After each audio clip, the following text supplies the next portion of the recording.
बिस्मिल्लाहिर्रहमानिर्रहीम। अस्सलाम वालेकुम। जैकब न्यूज़ सां मां यहाँ आबिद अली मंगरियो। पेश आहिनि हिन वक़्त जूं हेडलाइंस। पाकिस्तान में 24 कलाकनि अंदरि कोरोना जा 1523 नवां केस ज़ाहिर, 38 ॼणा फौत। मुतासिरनि जो तादाद 24,073, जॾहिं त 564 ॼणा अजल जो शिकार बणिया। खुराक खाते जो कणक ख़रीदारी वारो टारगेट पूरो न थी सघियो।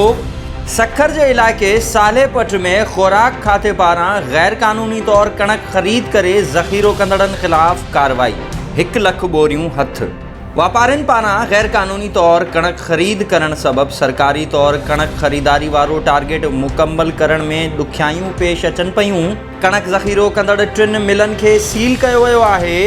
खुराक खातो जैकबाबाद में भी खुराक खाते पारां मुसलसल 3 ॾींहं भी गैर क़ानूनी तौर कणक ज़ख़ीरो कंदड़नि ख़िलाफ़ कार्रवाइयुनि जो सिलसिलो जारी।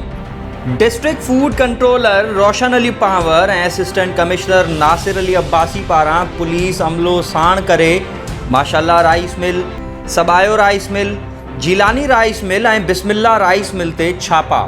गैर क़ानूनी तौर ज़ख़ीरो थियल कणक जूं 4,900 बोरियूं हथ।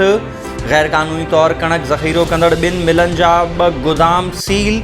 सरकार पारां ॿाहिरि कणक विकिरो करण ते पाबंदी लॻल आहे। कार्रवाइयूं अञा तेज़ कयूं वेंदियूं। District food controller Roshan Ali power. Jacobabad ज़िले में माकड़ जा हमला।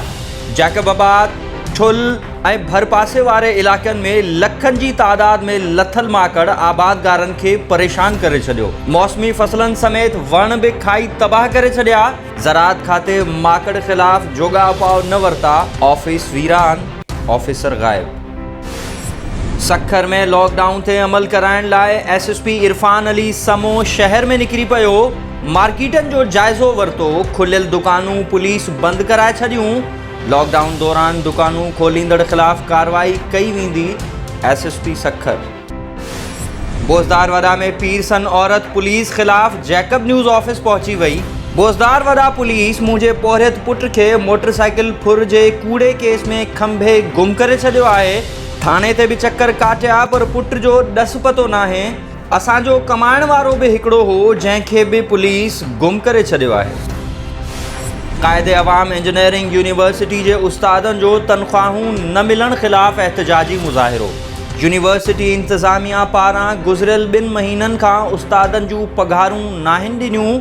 लॉकडाउन वारी सूरत हाल में असांजी मुआशी हालत ख़राब आहे। मुलाज़िमनि जी वाइस चांसलर ख़िलाफ़ नारेबाज़ी।